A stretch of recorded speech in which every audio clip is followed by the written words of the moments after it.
So my name is Sean Zigah. I am a chemist in the Hazardous Waste and Toxic Reduction Program at the Washington State Department of Ecology. One would think that being a chemist means a lot of laboratory bench work, experiments and that sort of thing, but this has been much more so varied than what people would commonly think of as being a traditional chemist. I do a lot of data research. I do a lot of qualitative and quantitative research that involves me sitting at a computer a decent amount of time.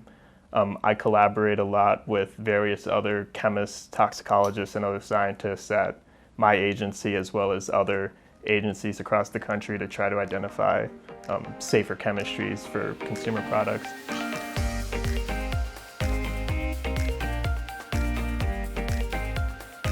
Sustainability to me is a recognition that there is a finite amount of resources that all of us on the planet, human and biological, have to utilize.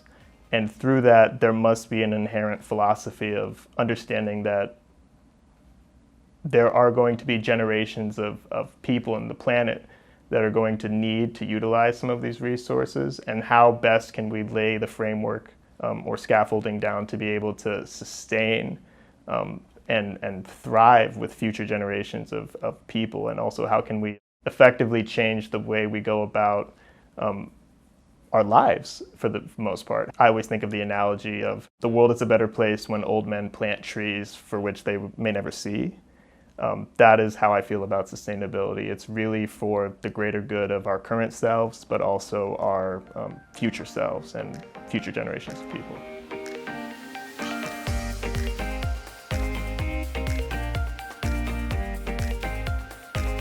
I definitely didn't always know that I wanted to work in the field of green chemistry. I knew from an early age that I was always interested in helping people, and I wasn't really sure what avenue that would be through. Even as I pursued technical skills as a geoscientist and as a chemist in school, I still didn't really know what I was going to be doing. My desire to always help people would eventually lead me to a field where, with this skill set, I would be able to utilize it to the best of my ability.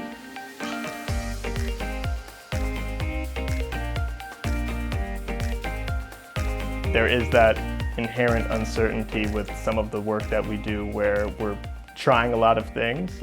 We're trying to be pioneers in a lot of spaces, so there is a lot of iterative processes of crashing and burning, trying new things, seeing what works and what doesn't, and I really do enjoy navigating that with my colleagues for the most part, because it really shows me just the extent of the unique philosophies that various people that I work with in this space have, and just how they go about their particular work, and how I can learn a lot from that has been incredible for me.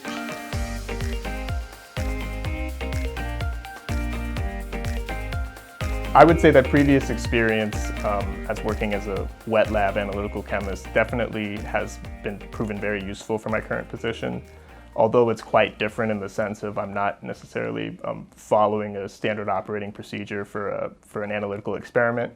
It is very important to kind of know some of the fundamental concepts and bases behind, whether it be environmental sampling, environmental testing, or just what sort of chemistries, concentrations we're expecting to be seeing in certain types of media, etc. And just being able to be really good with numbers, being able to make sure that things are being rounded correctly, staying on task. So kind of carrying a little bit of that attitude towards my current work, where I try to follow things in a very systematic and stepwise manner as I would in the lab, and then make sure that I have everything I need to be able to fully complete a project, which is exactly what I would do for an analytical bench experiment. So I think some of those skills do translate very positively to my current role.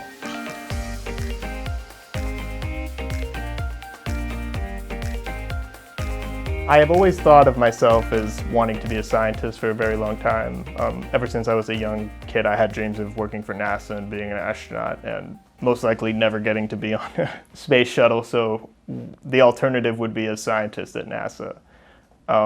But I had realized very, very early on that I had a reluctancy, and at the time I wasn't very good at being able to effectively communicate just thoughts I was having, whether that be in school or in front of a large crowd of people in a less so technical setting.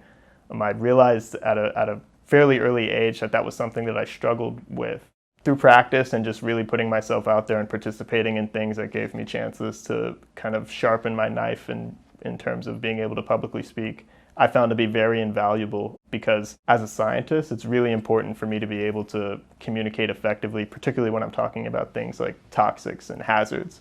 But even just as a colleague, if I can't communicate a technical issue effectively, or even a less so technical issue personally, it's very challenging to facilitate a very smooth work environment and to be able to do really good work with great people.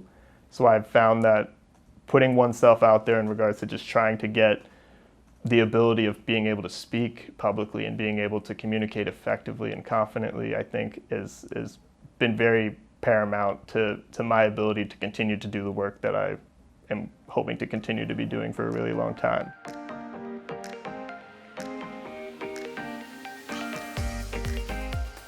I think that there's a lot of hesitancy, at least on my part at that age, to reach out to people if I was curious, because I just always was worried about kind of looking a little silly.